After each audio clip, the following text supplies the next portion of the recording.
Hello everyone, welcome back to the channel. Today we're diving into one of the most surprising and shocking stories from the ongoing conflict. Ukraine has once again proven that ingenuity and precision can sometimes outweigh sheer firepower. This time, a low-cost weapon, reportedly worth only about $500, managed to take out one of Russia's most expensive and advanced attack helicopters, valued at nearly $10 million. The strike not only highlights Ukraine's ability to adapt on the battlefield, but also exposes vulnerabilities in Russia's air assets that many military experts believed were almost untouchable. The Russian gunship in question was the Ka-52 Alligator, often described as the pride of Russia's combat helicopter fleet. It's designed to be heavily armored, fitted with modern avionics, and capable of carrying out both attack and reconnaissance missions. Its cost, running into millions, is justified by the level of technology and protection it supposedly provides. Yet, despite all of that, it was brought down by a weapon that costs less than what many people spend on a new smartphone. This isn't the first time Ukraine has surprised the world with its creative use of low-cost technology. Ever since the war began, Ukraine has leaned heavily on drones, improvised explosives, and inexpensive but effective systems to counter Russia's more expensive arsenal. What makes this strike particularly important is the symbolism behind it. A $500 strike leveling a $10 million helicopter sends a message to both Ukraine's allies and Russia itself. It demonstrates how the balance of power can be influenced not only by quantity, but by clever innovation and tactical use of resources. The details of the strike suggest that Ukraine used a modified drone to deliver the blow. These drones, often commercial off-the-shelf models, can be adapted with explosive charges and guided with remarkable precision by skilled operators. Unlike large, high-cost military drones that require massive support systems, these smaller models are portable, easy to operate, and most importantly, expendable. If one gets lost, the financial hit is minimal compared to the devastation it can cause on the other side. Russia has long relied on the Ka-52 as a tool to dominate the battlefield. It was supposed to provide close air support, destroy armored vehicles, and give Russian ground forces an edge. However, as Ukraine has shown, no system is invincible. The loss of a Ka-52 to a low-cost drone not only represents a financial blow, but also a psychological one. Russian troops, once confident in the support from their air assets, now face the reality that even their best helicopters can be hunted down cheaply and effectively. The incident also raises questions about the sustainability of Russia's war effort. Every time a high-value weapon is lost, the replacement cost is enormous, both in money and in time. Manufacturing a helicopter like the Ka-52 isn't quick, and it certainly isn't cheap.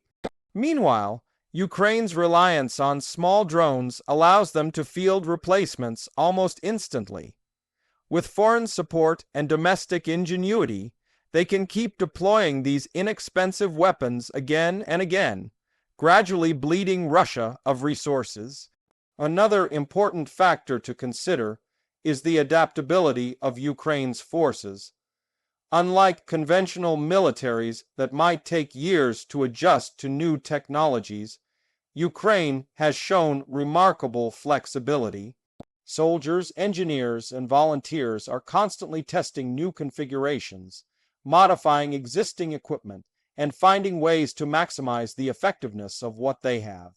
This culture of rapid innovation means that even if Russia tries to adjust its tactics, Ukraine is likely to stay one step ahead by coming up with new solutions. For Russia, the strike serves as a wake-up call. Heavy investment in high-end equipment doesn't guarantee success if the opponent can find cheap and effective counters. Military analysts often talk about cost-exchange ratios, and this case is one of the clearest examples. A weapon that costs hundreds neutralizing something worth millions is the worst possible scenario for any military planner. It forces them to rethink strategies, adjust defenses, and acknowledge that throwing money at the problem doesn't always create security. The impact on morale shouldn't be underestimated either.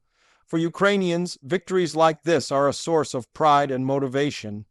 Every success against a seemingly superior foe reinforces the belief that they can hold their ground and even push back. For Russians, however, the psychological effect of watching advanced helicopters fall to inexpensive drones is deeply damaging. It undermines confidence in their equipment, their leadership, and their ability to maintain dominance. What's even more striking is how this event ties into a broader shift in modern warfare. We are witnessing the rise of asymmetric tactics, where smaller, cheaper systems can counter traditional heavy machinery.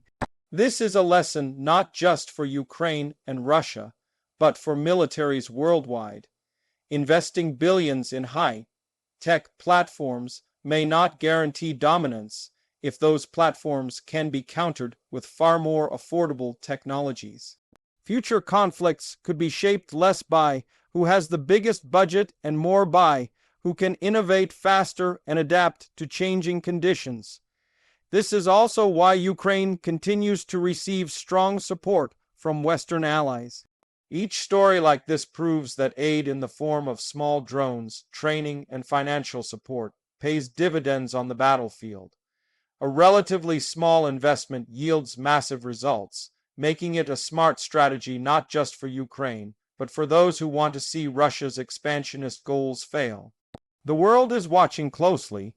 Military strategists, policymakers, and defense industries are analyzing every detail of incidents like this one. They understand that the lessons learned in Ukraine will likely shape future doctrines. The days of assuming that multi-million-dollar machines are untouchable are over. Instead, flexibility, speed, and cost-effectiveness are becoming the new cornerstones of success in combat. For Russia, replacing the Ka-52 won't be easy. Even if they can build new helicopters, keeping them safe from swarms of cheap drones is another challenge entirely. They may try to enhance air defenses, deploy electronic warfare systems, or change their tactics, but each adjustment takes time and resources. Meanwhile, Ukraine can continue striking, learning, and improving with every battle. This particular strike, then, is about more than just the destruction of a helicopter. It represents a turning point in the perception of what is possible on the battlefield. It shows that no weapon system, no matter how expensive or advanced, is completely secure when faced with determined and creative opposition. It also reminds the world that sometimes brains can beat brawn, and clever strategies can topple expensive war machines. As the war continues, we can expect more stories like these, unexpected victories where small investments yield massive returns. Ukraine's ability to adapt and innovate is shaping the conflict in ways that few could have predicted at the beginning. And every time a strike like this makes headlines, it reinforces the idea that the balance of power is not fixed, but constantly shifting based on who can think faster and act smarter. So when we look at the destruction of this $10 million Russian gunship by a weapon worth only $500, it isn't just about the numbers. It's about the deeper message. Innovation can change the course of battles, and determination can overcome even the most daunting odds. Ukraine has once again shown the world that it's not just about what you have, but how you use it. And with that, we'll wrap up today's deep dive into this incredible development. The story of a $500 strike taking down a $10 million helicopter is a reminder of how this war continues to redefine modern combat. Thank you all for watching. Make sure to share your thoughts in the comments below, and don't forget to subscribe for more updates and analysis on stories just like this.